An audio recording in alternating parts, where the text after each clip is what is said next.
One of the biggest pain points I had in business, and I currently have in business, is trying to align my team members to the end outcome, to the end goal.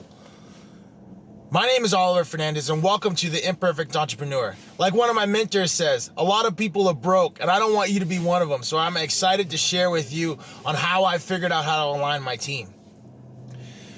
So this past week, as Lily's, continuing to get into more things, she was like trying to get into this crib that we have for our new baby that's coming.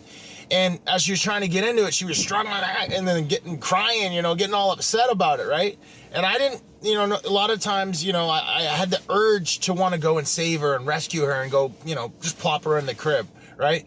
But I let her struggle and I'm like, keep going. Don't cry to give up, cry to keep going. And then she got in there, and it's just like, those are the little lessons that we're already working into the playbook.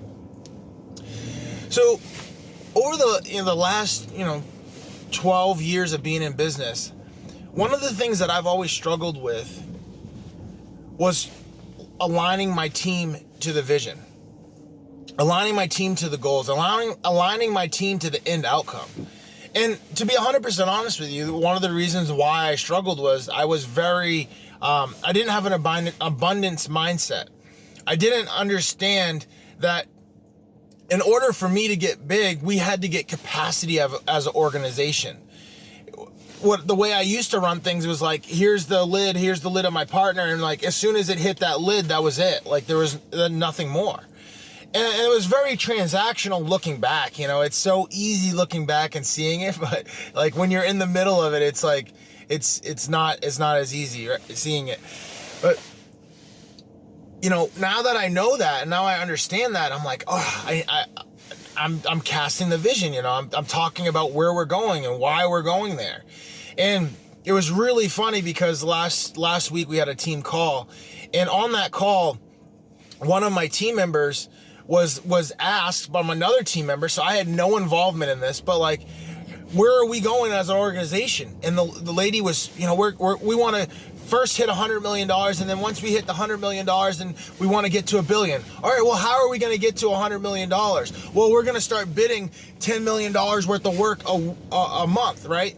And as we continue to build that pipeline, we're going to continue to grow and expand on that. But that wasn't me saying it. That was my team member saying it. It blew me away because that team member isn't even involved in the estimating. That team member isn't involved in like the day-to-day projects.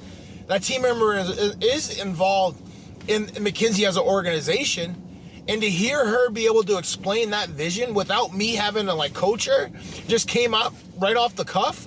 I was totally caught off guard. And at the same time, I was like, great, this is exactly what my mentor's telling me.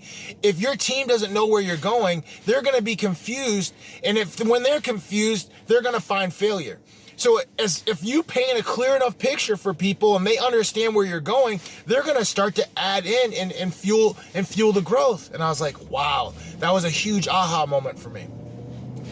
The second aha moment for me was, as we're continuing to build out the processes for these new contracts that we're getting, we're bringing on new team members. And, as you continue to attract new team members, there's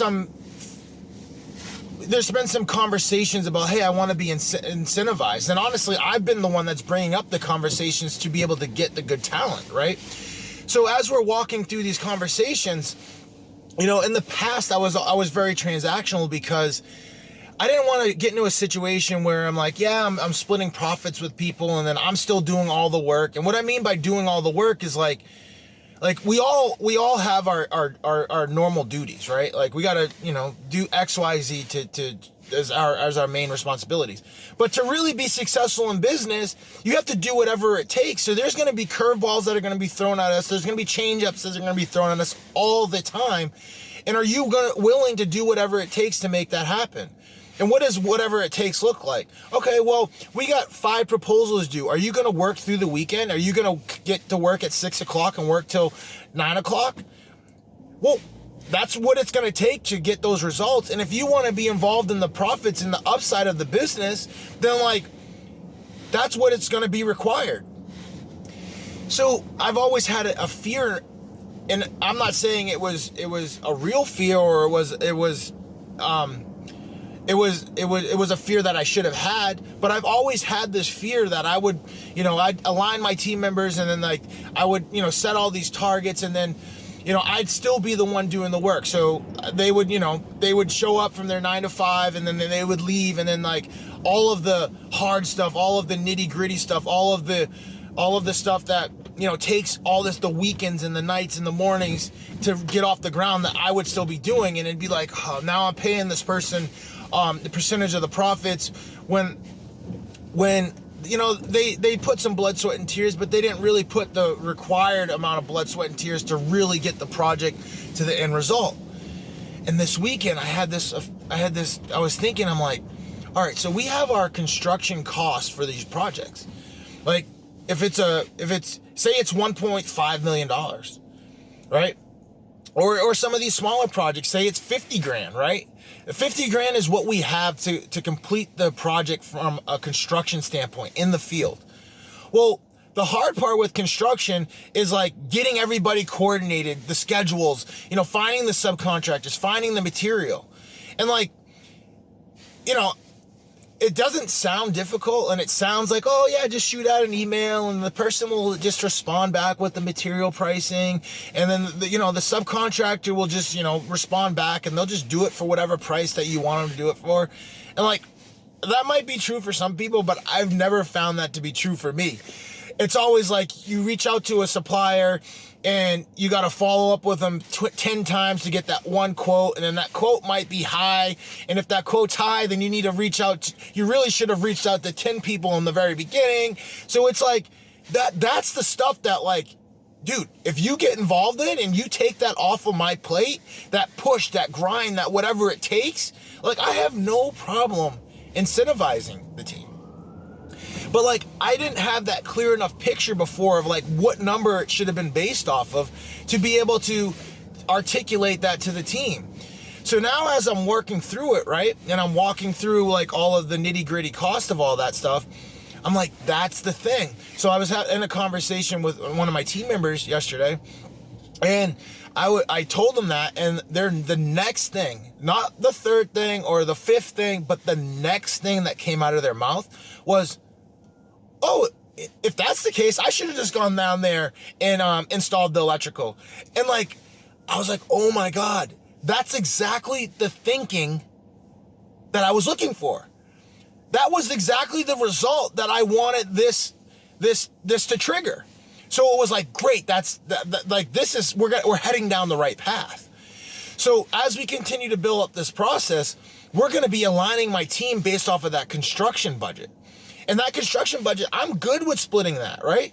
Like, so like, how would I split that, right? And I'm still working through it. Like, I don't know the exact numbers, but like, so like, say on that, if the job is a $50,000 construction budget, right?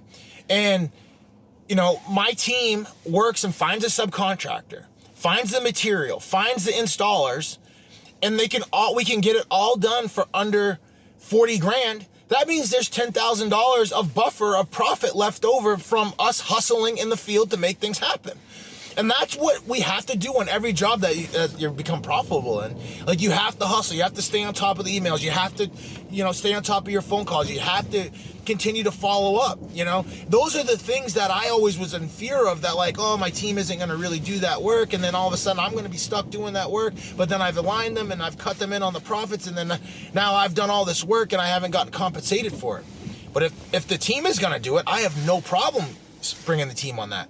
So that 10 grand in profit, which is the spread from the 50,000 to the 40,000, right? We have a $50,000 construction budget. We were able to hustle and get it done for 40 grand. We now have $10,000 in profit left over. I'm good with splitting that 50-50, right?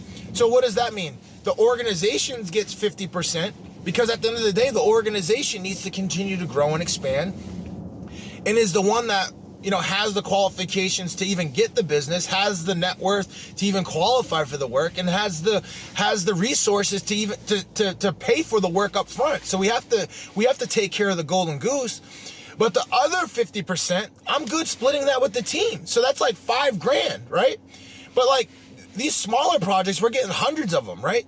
So $5,000 times 100, that's $5,000 turned into 50 grand, which then turns into 500 grand. That's a huge bucket of money that could potentially be split with my team based off of their hustle, their grind, and their grit. And I'm good with that. What do you think about it? Would you be good with it? Is that something you're interested in? If that's something you're interested in, and you're an installer in North Carolina, South Carolina, Mississippi, Georgia, Kentucky, please send your email to odf3@mckenzie.com, because we're hiring, and we'd love to talk to you more about it. So like that framework elicited that result that I wanted it to.